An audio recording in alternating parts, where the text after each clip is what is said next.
You probably heard the news that self-custody wallets, i.e.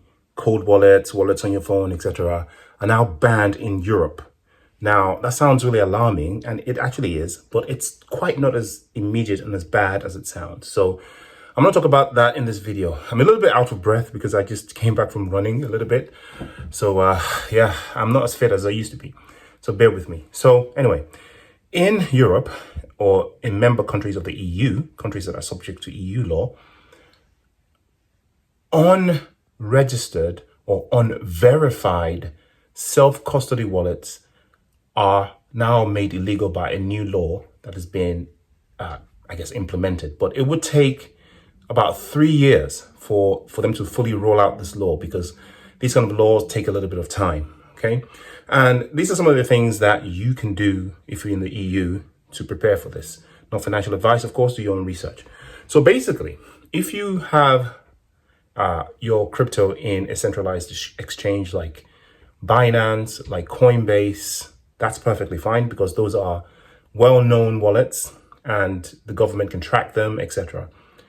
The rationale for this law, of course, is the fact that it's an anti-money laundering law, because people who are laundering money are using self-custody wallets, anonymous wallets, as they say, to launder money. Now, there might be some truth in that, but, studies have shown that most money laundering is done in cash, right? So people hold cash and there's nothing anybody can do about it. Now, when it comes to actually implementing the law, I've heard some people say on social media that this isn't actually possible to implement. Well, actually it is. They could do so many things to make life really difficult for people who have self-custody wallets. Now, technologically speaking, if I have two custody wallets, right, or self-custody wallets rather, one say on my phone and one is a Trezor, there's nothing technologically that anybody can do to stop me from transferring my tokens between the two. They're both anonymous. They both belong to me, unless of course I've registered it somewhere, or I've basically used it. I've used the address somewhere and it's attached to my name or KYC account. I've transferred to it from a centralized exchange like Coinbase. So they've registered it as mine. Apart from that, there's nothing anyone can do to find out whose it is. They can see the contents on the ledger because ledgers are public unless you're on Monero, but nobody knows who truly owns the wallet unless they identify themselves.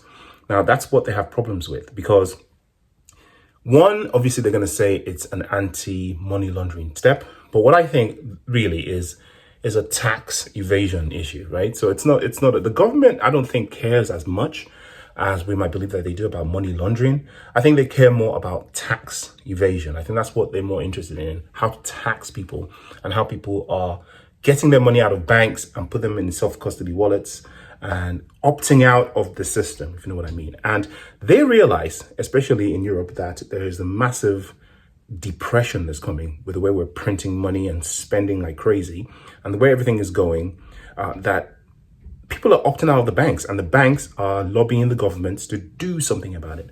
And this is something that they can do. Now, let's cut through the chase. How can they implement this?